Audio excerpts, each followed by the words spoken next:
Que peut-on dire de la Cooper S qui n'est pas encore été dit? Elle remporta 3 fois le Monte-Carlo dans les années 60 et elle reste encore la voiture favorite de beaucoup de gens.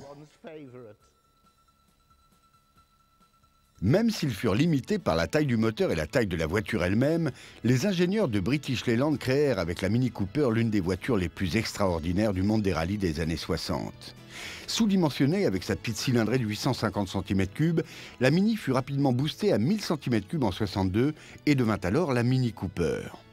À partir de 63, elle devint la Cooper S et reçut un moteur de 1071 cm3, puis un 1275, alors que pour concourir en version 1 litre, elle se vit adjoindre un groupe de 970 cm3. Tous ces modèles s'avérèrent être de redoutables bêtes de course et des voitures plus puissantes ou plus grandes ne purent jamais lutter avec sa taille et son agilité, surtout lorsque la route devenait étroite et sinueuse. Patmos remporta 2 rallyes européens avec une 997 en 62, mais la victoire la plus ahurissante reste sans doute celle de Paddy Hopkirk au rallye de Monte-Carlo en 64 avec une 1071. C'est là que la Mini devint une légende et ses pilotes des superstars. Dans les 3 années suivantes, Hopkirk, Mäkinen et Aaltonen ajoutèrent à son palmarès 2 autres victoires au Monte-Carlo, au RAC, au 1000 lacs et d'autres encore. En 65, la Mini remporta le championnat d'Europe, le titre le plus envié en l'absence à l'époque d'un championnat du monde.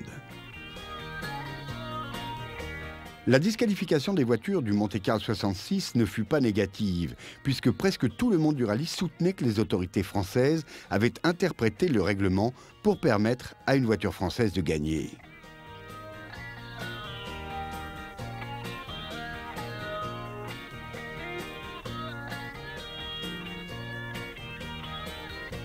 En 67, quand la 1275S était à son apogée, le moteur développait 120 chevaux et même dans des conditions normales, la seule voiture capable de combattre les Mini était la Porsche 911.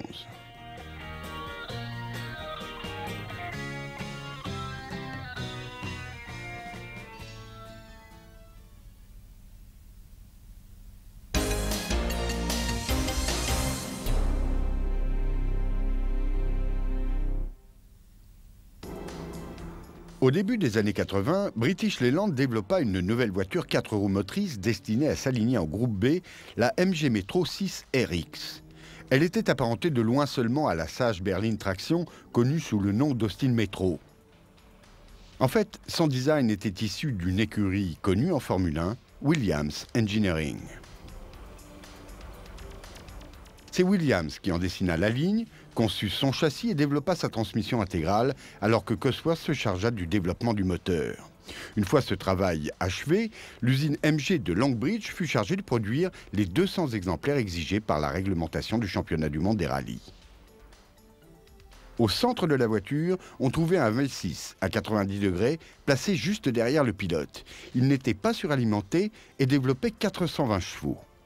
Il fut immédiatement très compétitif, mais fut incapable d'évoluer ensuite face aux moteurs turbocompressés de la concurrence.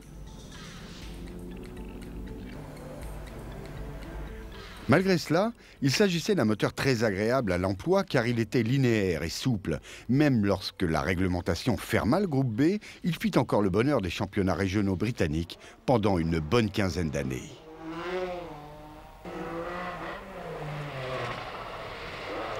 La Metro 6 R4 fut présentée en version définitive en 85 lors de sa première participation à une épreuve de championnat qui eut lieu en novembre de cette année-là.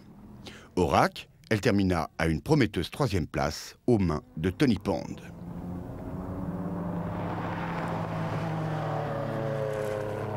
Progressivement surpassée par les Peugeot et les Lancia, la Metro ne parvint pas à se hisser aux avant-postes durant la saison et British Leyland, en proie à des préoccupations économiques, décida de se retirer après seulement une saison complète en championnat du monde.